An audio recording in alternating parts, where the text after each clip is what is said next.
আজকের কবিতা হামাগুড়ি, কলমে শঙ্খ ঘোষ। ঘুমটা ভেঙে গেল হঠাৎ। বাইরে কি ঝড় হচ্ছে? দাপাদাপি করছে জানলার পাল্লা দুটো। মাঝে মাঝে বিজলি ঝলকাচ্ছে। ফের শুয়ে পড়তে গিয়ে সেই বিদ্যুতের ছটপটে আলোয় মনে হলো ঘরের মধ্যে যেন হামা দিচ্ছে কেউ। কে ওখানে? কে?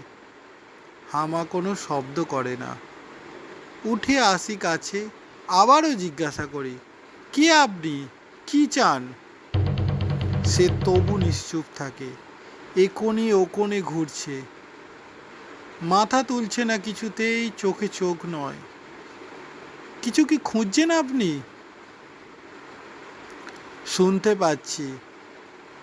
খুঁজছি ঠিকই, খুঁজতে তো হবেই। পেলেই বেরিয়ে যাব নিজে নিজে হেঁটে। কি খুঁজছেন?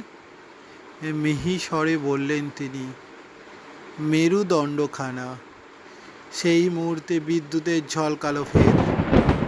চমকে উঠে দেখি একা নয়, বহু বহু জন একই খোঁজে হামা দিচ্ছে, এ কোণে ও কোণে, ঘর জুড়ে। নমস্কার।